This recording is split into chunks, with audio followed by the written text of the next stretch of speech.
लग्नाची आस असणाऱ्या सगळ्यांना माझा नमस्कार। मंडळी, अर्चना कापरे या आपल्या YouTube चॅनलवरील मखमली मोरपीस या शृंखलेतील समीर नेर्लेकर लिखित पेबल्स या कथा वाचनाच्या सदरामध्ये मी आपलं मनापासून स्वागत करते। मंडळी, ऐकूयात आजची कथा व्यंग। एक परिचित तरुण बऱ्याच दिवसांनी भेटायला आलाय। त्याच्या लग्नाबद्दलची समस्या त्यानं नेहमीप्रमाणे बोलून दाखवली। अनेक स्थळं पाहूनही मनासारखं स्थळ मिळत नाही। नुकताच तो ज्या ठिकाणी मुलगी बघायला गेला होता ते कुटुंब माझ्याही माहितीतलं आहे। स्थळ चांगलं आहे, पण तरुणाने मुलीला नकार दिला, कारण त्या मुलीचं एक पाऊल अधू आहे।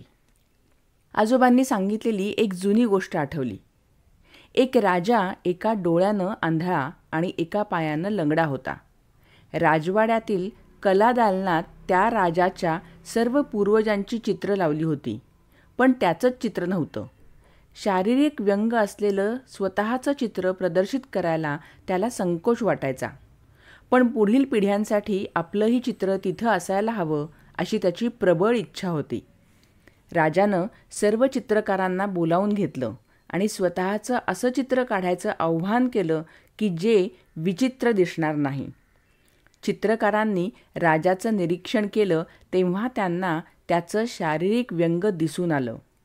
त्यांनी चित्र काढण्यास नकार दिला, कारण जर चित्र राजाला आवडलं नाही तर राजाची नाराजी पत्करणं घातक ठरलं असतं। एक तरुण चित्रकार चित्र काढण्यास तयार झाला।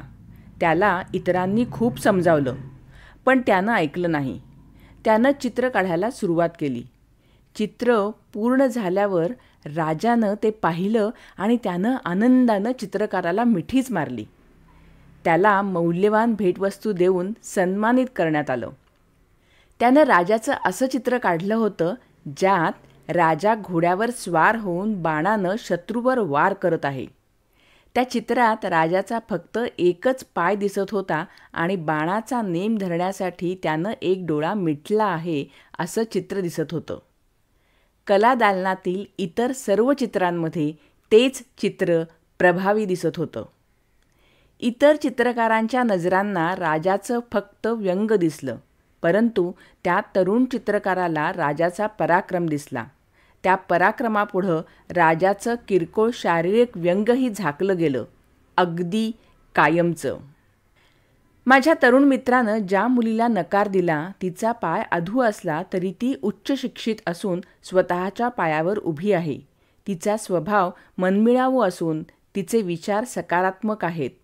व्यंग हे प्रत्येक व्यक्तीत असू शकतं। शारीरिक व्यंग नसलं तरी मानसिक दोष असू शकतो। व्यवहार ज्ञान नसणं, आत्मविश्वास नसणं, रागीटपणा, अज्ञान हे दोष डोळ्यांना दिसून येत नाहीत। व्यक्तीच्या गुणांकडं न पाहता तिच्या किरकोळ दोषांकडं पाहून त्या व्यक्तीला न स्वीकारणं हे मूर्खपणाचं लक्षण नाहीये का? मंडळी, आजचा हा जर व्हिडिओ तुम्हाला आवडला असेल तर याला लाईक करा। तुम्ही तुमचे मित्रमंडळी, आप्तस्वकीय, नातेवाईक या सगळ्यांना हा व्हिडिओ नक्की शेअर कराल अशी माझी खात्री आहे। आणि आतापर्यंत अर्चना कापरे या आपल्या YouTube चॅनलला जर तुम्ही सबस्क्राईब केलं नसेल तर लगेच सबस्क्राईब करा। पुन्हा भेटूयात पुढच्या मंगळवारी। तोपर्यंत विद्यार्थी बनून जिज्ञासेने आजूबाजूच्या वातावरणातून टिपत राहा आणि शिकत राहा। धन्यवाद।